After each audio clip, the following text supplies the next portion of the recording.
Euro കപ്പിൽ സ്പെയിനെ ചാമ്പ്യന്മാരാക്കുന്നതിൽ സുപ്രധാന പങ്കുവഹിച്ച മിഡ്ഫീൽഡർ ഡാനി ഓൾമോയെ സ്വന്തമാക്കാൻ ബാഴ്സലോണ രംഗത്ത്. നിലവിൽ ജർമ്മൻ ക്ലബ്ബ് RB ലൈപ്സിഗിന്റെ താരമാണ് ഓൾമോ. 6 വർഷത്തേക്ക് താരത്തെ സ്വന്തമാക്കാനാണ് സ്പാനിഷ് വമ്പന്മാർ ശ്രമിച്ചുകൊണ്ടിരിക്കുന്നത്.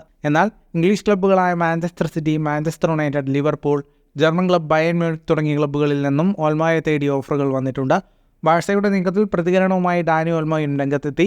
താൻ എവിടെയായിരുന്നാലും വിജയങ്ങൾ നേടുകയെന്നതാണ് പ്രധാനം. വലിയ ക്ലബ്ബുകളിൽ കളിക്കാൻ കഴിയുന്നത് മികച്ച അവസരമാണ്. ബാഴ്സയ്ക്ക് പുറമെ മറ്റു പല ക്ലബ്ബുകളും തന്നെ സമീപിച്ചിട്ടുണ്ട്. തന്റെ ആഗ്രഹങ്ങൾക്കനുസരിച്ചുള്ള സ്ഥലം തെരഞ്ഞെടുക്കുമെന്നും ഓൾമോ വ്യക്തമാക്കി. ഇതേസമയം സ്പാനിഷ് മധ്യതര താരത്തെ സ്വന്തമാക്കുന്നതിൽ ബാഴ്സയ്ക്ക് മുന്നിലുള്ള തടസ്സം സാമ്പത്തിക പ്രതിസന്ധിയാണ്. മറ്റൊരു സ്പെയിൻ താരം നിക്കോ വില്യംസിനെയും ബാഴ്സ ലക്ഷ്യമിടുന്നുണ്ട്. എന്നാൽ ഇരു താരങ്ങളിൽ ഒരാളെ മാത്രമേ കാറ്റലൻ ക്ലബിന് സ്വന്തമാക്കാൻ കഴിയൂ എന്നാണ് റിപ്പോർട്ടുകൾ.